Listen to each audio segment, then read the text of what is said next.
Olá pessoal, aqui é a Ana Beatriz. Eu vou apresentar hoje para vocês meus resultados com a prática de redocking. Mas antes, eu vou dar uma pequena introduçãozinha sobre o docking e redocking. O docking molecular ele vai prever a melhor posição e orientação de um ligante em comparação a outra molécula, formando um complexo estável.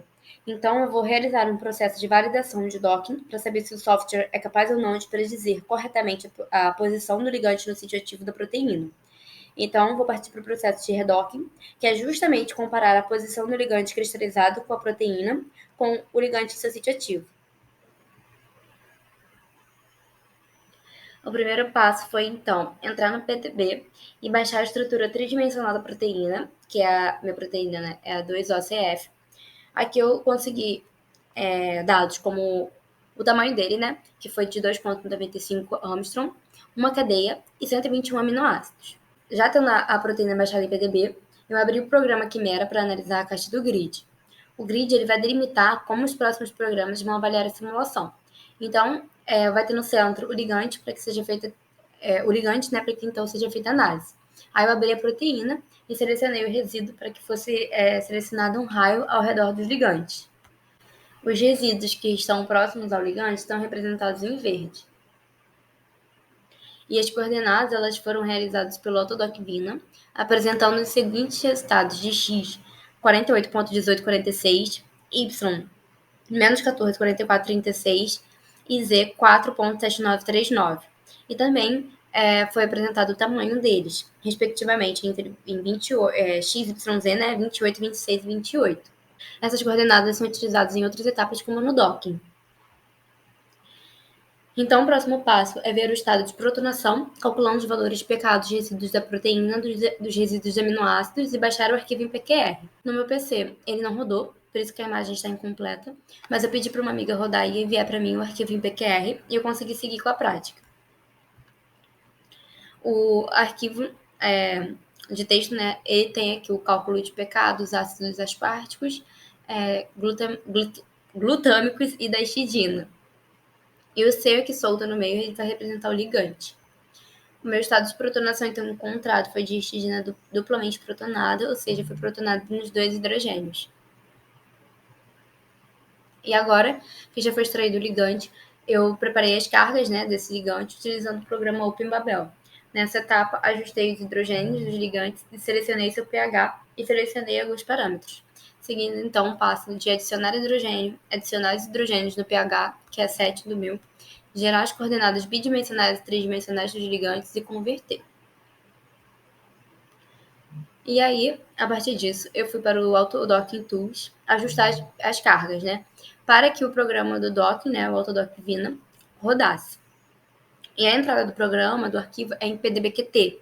E para isso, o arquivo, né, ele precisa se diferenciar do PDB. Então, é selecionada uma carga específica e essa carga ela é adicionada usando o Autodocking Tools.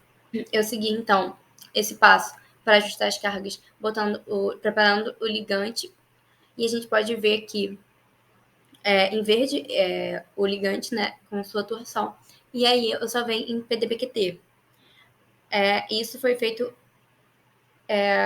igual para o receptor também. E aí o próximo passo foi configurar o arquivo conf. Esse arquivo conf ele é um padrão do Vina e é utilizado para fazer o docking e redocking da minha proteína. Aí contém, então, o nome do receptor, do ligante, as coordenadas obtidas no segundo passo também.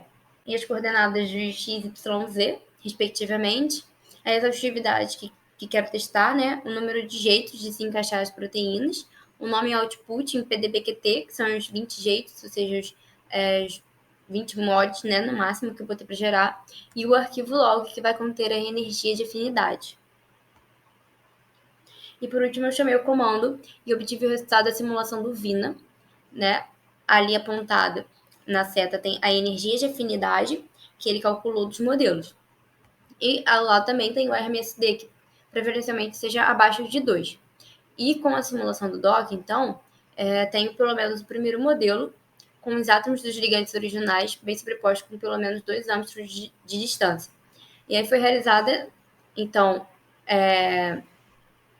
rodou, então, nessa parte do Vina, as análises do Vina, no sentido de que fosse de menor energia para maior energia, né? seguindo o modelo, né, de 1, 2, 3, 4. Então, o primeiro provavelmente seria o melhor modelo. Essa seria a ideia, né? E aí, então, eu rodei o OpenBabel, né, nesse comando para calcular o RMSD. Só que, na verdade, só tive inf com resposta. Ou seja, no final eu não consegui saber se de fato o ligante que eu criei é satisfatório. Mas eu segui, mesmo assim, com as análises e fui para a prática de docking. Nessa prática, o objetivo é selecionar substâncias de interesse para ancorar a minha proteína, e com esse processo eu vou conseguir obter as estruturas 3D dos receptores. Então, como ligantes foram utilizados a dipirona, a cloroquina e o Tilenol. A próxima etapa foi conseguir a estrutura 3D da minha proteína, e nessa página eu baixei o arquivo em PDB, obtendo então os meus ligantes apresentados em verde e meu receptor em rosa. Agora, foi analisado alguns aspectos para que tenha um resultado satisfatório, né? Avaliando a água, depois a protonação, formação do grid, preparação do receptor. Então, eu procurei no PDB esse código em laranja que me remeteu, né, ao banco de dados do Uniprot, com um resumo do que a proteína faz e qual a reação ela catalisa. E quando abri o PyMol, foi comprovado então a presença de água em vermelho aqui, né, ao lado da minha proteína em verde, e demonstrado também ali em cima, em 0000 em vermelho. Em seguida, eu peguei já a minha enzima protonada, né, da prática anterior, Redoc, e dei continuidade na prática. E aí eu abri o OpenBabel, abri os meus ligantes de Tilenol, cloroquina e dipirona com a saída em PDB-QT. Depois eu abri o Autodoc Tools com meu PDB já protonado e convertido de PQR para PDB, e os ligantes em formato PDB-QT cada um. Portanto, né, minha proteína ela vai precisar ser convertida de PDB para PDB-QT, e por isso adicionei hidrogênio, atribuindo cargas, né, e colocando os átomos em padrão do autodocking para salvar em PDB-QT. E eu usei, então, o grid para achar o sítio ativo e encontrar as coordenadas de x, y, z. E aí, enfim, pude rodar o docking, abrindo o comando a tela de comando, né, colocando o terminal vina -config e o nome do conf de cada ligante. Aí eu obtive esses resultados aí a partir do autodocking vina, né? E aí, analisando os resultados, a gente pode ver que a energia de ligação onde a seta está apontando, né? Essa medida, quanto mais negativa, mais afinidade de ligação entre o ligante e o sítio ativo vai haver. E podemos observar também que tem mais de um modelo gerado, porque eu coloquei lá para gerar 20 mods, né?